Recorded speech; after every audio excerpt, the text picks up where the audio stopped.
ನೀವು ಹಿಂದ್ಗಡೆ ಕೂತ್ಕೊಳ್ಳಿ.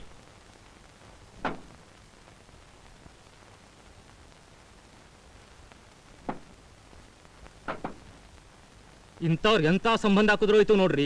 ಈ ಮನೆ ಮುಂದೆ ನಿಲ್ಲುವಂತ ಕಾರ ಇದು. ನಮ್ಮನ್ನೆಲ್ಲಾರು ಕರೆದ್ರೆ ಹೊಟ್ಟೆ ಉರ್ಕೊಳ್ತೀವಿ ಅಂತ ಕರ್ದೇ ಇಲ್ಲ ನೋಡ್ರಿ. ಹೊಟ್ಟೆ ಉರಿತಾ ಇದೆ ರೀ. ಡ್ಯಾಡಿ ಡ್ಯಾಡಿ, ನಾನು ನಿನ್ ಜೊತೆ ಬರ್ತೀನಿ ಡ್ಯಾಡಿ. ಇಲ್ಲಮ್ಮ, ನಾನೀಗ ಹಾಸ್ಪಿಟ್ಲ್ಗೆ ಹೋಗ್ತಾ ಇದ್ದೀನಿ. ಅಲ್ಲಿಂದ ಬಂದ್ಮೇಲೆ ನೀನು ಹೊರ ಕರ್ಕೊಂಡು ಹೋಗ್ತೀನಿ. ಓಕೆ? ಹೋಗ್ ಡ್ಯಾಡಿ, ನೀನ್ ಸುಳ್ಳು ಹೇಳ್ತಿದ್ಯಾ. ಇವತ್ತು ನಿನ್ ಮದ್ವೆ. ನಂಗೆಲ್ಲ ಗೊತ್ತು. ನಾನೇನು ಹೇಳಿಲ್ಲ ಸರ್. ದೊಡ್ಡವ್ರು ಮಾತಾಡಿದ್ದನ್ನ ಮಗು ಕೇಳಿಸ್ಕೊಂಡಿರ್ಬೇಕು ಸರ್.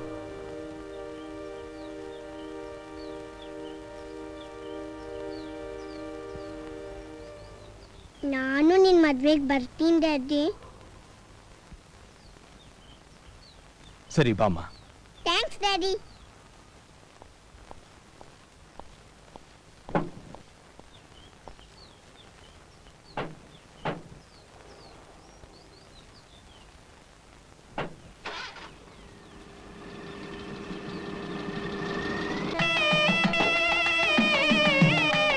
ನಾನು ಹೇಳೋದನ್ನ ನೀವು ಹಾಗೆ ಹೇಳಿ.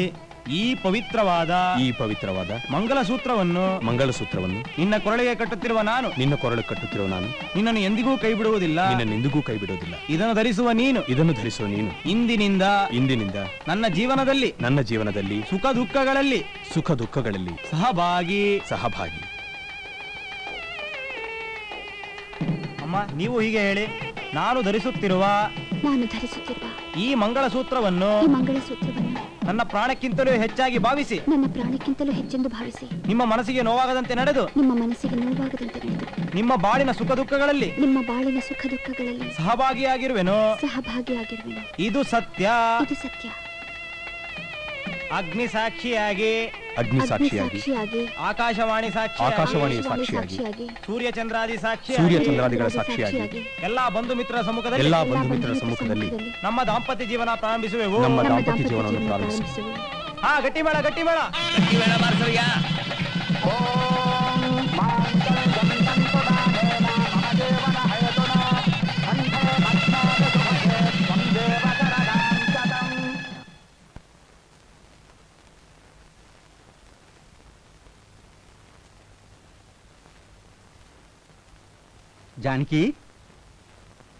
ಜಾನಕಿ, ಯಾರು ಬಂದಿದ್ದಾರೆ ನೋಡು.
ಸಂಧ್ಯಾ,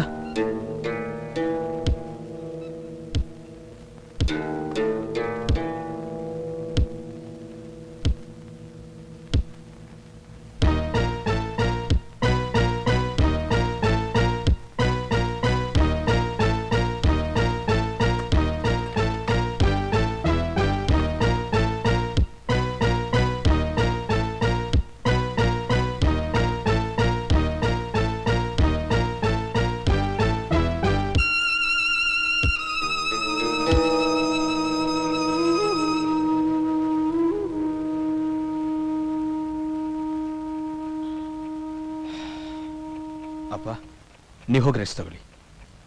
ಅವಳಿಗೆ ಅಂಥದ್ದೇನು ತೊಂದರೆ ಇಲ್ಲ ತಾನೇ? ಏನಿಲ್ಲಪ್ಪ, ಬೆಳಗ್ಗೆ ಹೊತ್ಕೆಲ್ಲ ಸರಿ ಹೋಗ್ತಾಳೆ. ನೀವು ಹೋಗಿ ಮಲ್ಕೊಳ್ಳಿ. ಸರಿನಪ್ಪ. ಅಮ್ಮನ ಹತ್ರ ಏನು ಹೇಳ್ಬೇಡಿ. ಆಗ್ಲಪ್ಪ. ಲೋ, ನೀನು ಅಷ್ಟೇ. ಅಮ್ಮನ ಹತ್ರ ಅದು ಇದೊಂದು ಓದರ್ಬೇಡ. ಆಯ್ತು. ಹ್ಮ್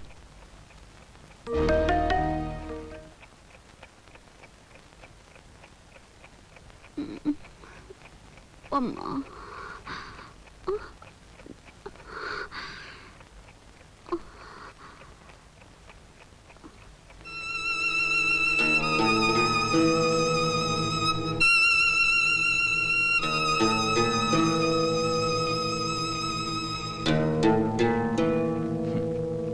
ನೀನು ಮದುಮಗಳು ಇವತ್ತು ನಮ್ಮಿಬ್ಬರ ಫಸ್ಟ್ ನೈಟ್ ಅನ್ನೋದನ್ನು ಮರೆತು ನಾವಿಬ್ರು ಕ್ಲೋಸ್ ಫ್ರೆಂಡ್ಸ್ ಅಂತ ತಿಳ್ಕೊಂಡು ನಿನ್ನ ಮನಸ್ಸಿನಲ್ಲಿರೋದನ್ನ ಮುಚ್ಚುಮರೆ ಇಲ್ಲದೆ ಹೇಳು.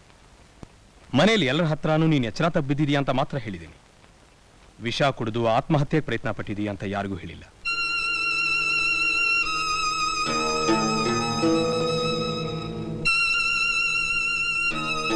ಮೊದಲ ರಾತ್ರಿನೇ ಮದುಮಗಳು ವಿಷ ಕುಡಿದು ಆತ್ಮಹತ್ಯೆಗೆ ಪ್ರಯತ್ನ ಪಡಬೇಕು ಅಂದ್ರೆ ಅದಕ್ಕೆ ಹಿಂದೆ ಯಾವುದೋ ಒಂದು ಬಲವಾದ ಕಾರಣ ಇರಲೇಬೇಕು. ನಿನ್ನ ಜೀವನದಲ್ಲಿ ಹಿಂದೆ ಏನ್ ನಡೆದಿದೆ ಅಂತ ನಾನು ತಿಳ್ಕೊಂಡ್ರೇನೆ ನಾವು ನಮ್ಮ ಮುಂದಿನ ಜೀವನದ ಬಗ್ಗೆ ಯೋಚನೆ ಮಾಡೋದಕ್ಕೆ ಸಾಧ್ಯ. ಕಮಾನ್, ಬಿ ಫ್ರ್ಯಾಂಕ್.